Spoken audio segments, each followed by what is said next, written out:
By now you have heard about the general setup of e-health strategies, and you've also seen some examples.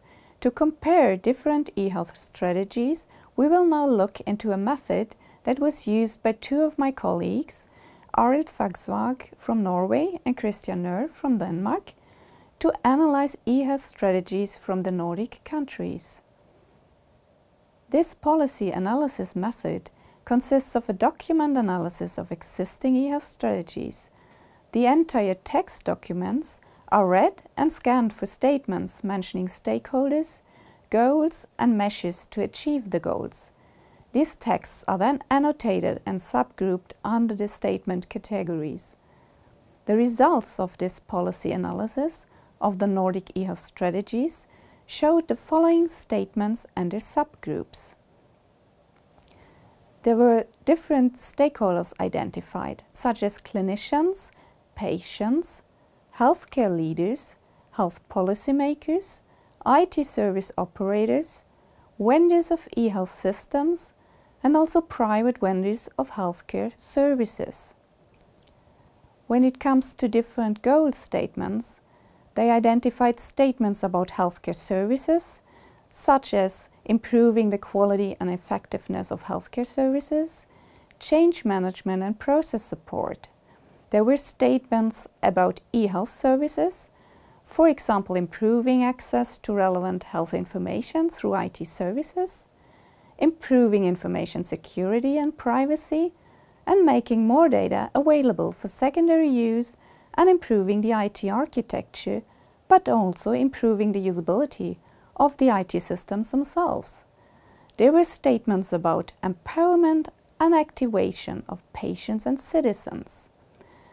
There were, of course, also different measures identified, such as plans for establishing IT architectures and IT services. This includes both IT services for clinicians and for patients. Next were plans for standardization activities, plans to enhance information security and privacy, which includes both IT tools or services and regulations. There were plans to improve access to data for secondary use, such as, for example, for research. There were plans for establishing law and regulatory frameworks, and there were also plans for innovation in one of the strategies. These statements were then further categorized into 5 categories to create overall profiles for each country, such as business support, technical infrastructure, clinical infrastructure, governance, and stakeholder involvement. Using the frequency of statements mentioned for each category, a weight is given to each category as a measure of importance of the respective category in the analyzed policy document. Using the methods for different updates of strategy documents could thus show the shift in focus over time. The Nordic countries are early adopter countries when it comes to e-health, and as you already know, Denmark was one of the first countries to develop an e-health strategy.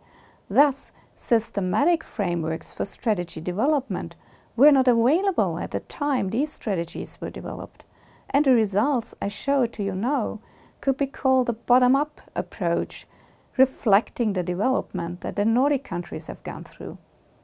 A main aspect in this regard is certainly the shift of focus from on technology and setting up the technical infrastructure towards providing business support and good governance.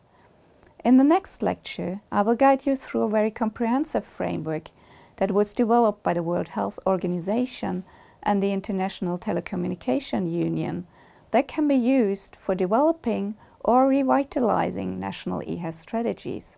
It's called the National e-health Strategy Toolkit.